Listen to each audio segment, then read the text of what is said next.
Okay, I'd like to start off this third vlog by saying I've got two really bad stat jokes to say. And these are ones that you have to listen to. And that I noticed this as I was looking at my notes for stat class earlier. And I'd noticed this earlier in the semester, but it didn't occur to me to make a video and talk about it on.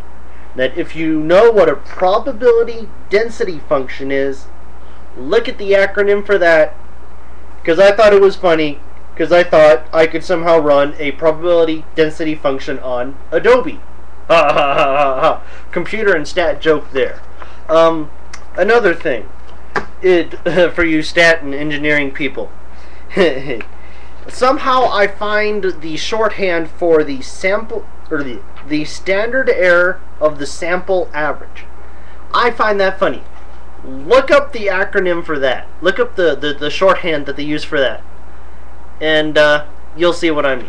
So there, those are two really bad stat jokes or statements or whatever you want to call them. I mean, look them up. They'll become apparent when you see them, and you'll see how much of a dork or nerd or smartass or whatever the hell you want to call me I am. But yeah, there. Something I forgot to mention in my video the other day when I was listing that long ass list of movies is that I left out Monty Python. I don't know how I left out Monty Python. It's inexcusable. So, in return for that, I decided to put on this shirt today.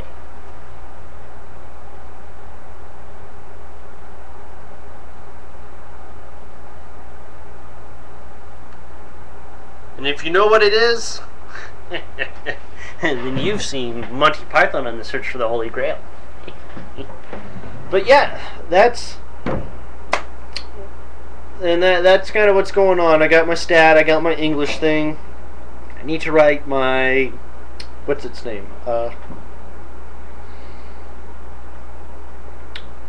What's its name? It's like a cover letter for my resume packet or whatever. So I need to go and actually think about what I'm good at and sort of explain that in multiple sentences, which I can't. I can verbalize it. I can tell you all sorts of stuff I have, but I don't think you can necessarily correlate the same or transpose the same thing onto writing and have it keep the same meaning.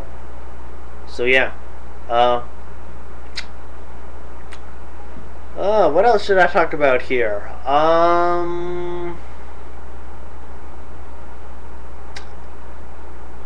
I don't know what I should talk about.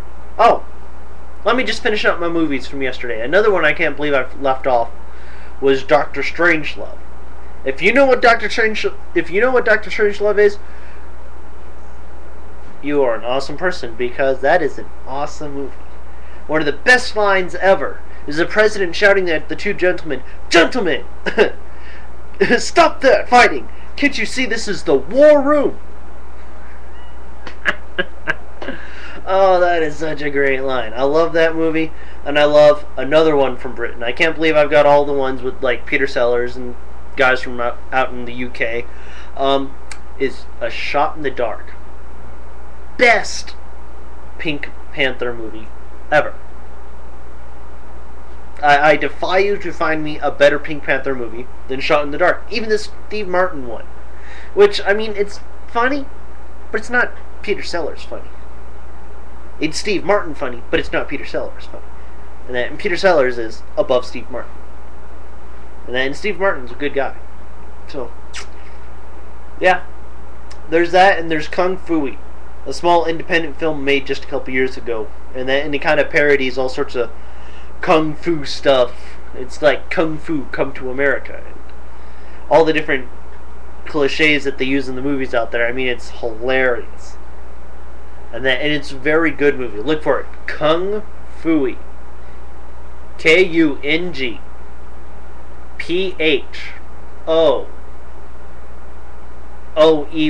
Exclamation point.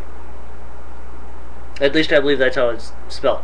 And look for Kung Fu-y. Excellent, excellent movie. And yeah. Oh! Another thing. Hero. Another, something excellent from overseas. I don't know if I listed that in my movies yesterday, or in my movies list or not yesterday, but excellent cinematography. And I've got The Tick sitting up there. The Tick, the TV show. Not your cartoon, not your comic book, but The Tick. Dun dun dun. The Tick. With, what's his name? Patrick Warburton, who played Elaine's girlfriend on Seinfeld. Or Elaine's boyfriend on Seinfeld. But with his lack of emotion there, no, who knows what he was. But yeah,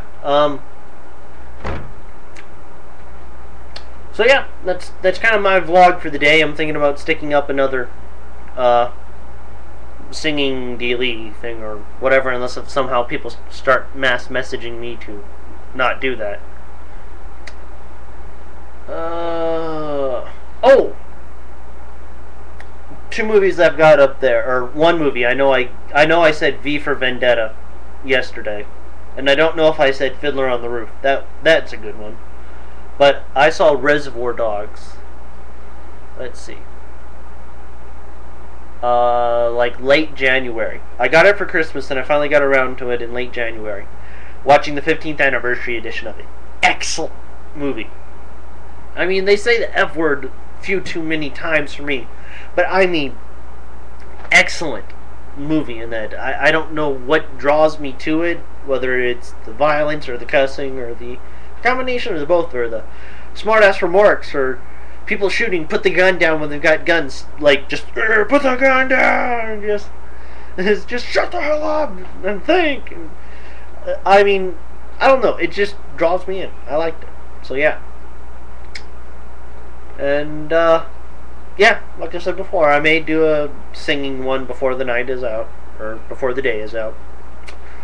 But yeah, oh, there we go. I wrote it down on the tags and in the description just where I wouldn't forget. And that, something I saw in, I want to say it's Applesauce 88. No, Apple Milk. Apple Milk 1988.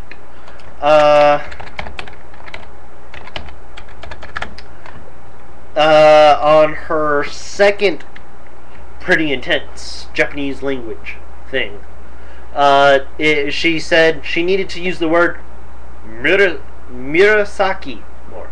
I hope I'm pronouncing that right. That is Japanese for purple. I love Murasaki. I mean, it's just an awesome color. And if you saw my looking around the room, you would have seen that all my covers and everything are purple. So, I mean, I don't see how you could have so little purple in this world. There needs to be more. But there's my word of the afternoon, day, or something. And that Murasaki, Murasaki, and that, so yes, and that I'm trying to go out and say a few more Japanese words now.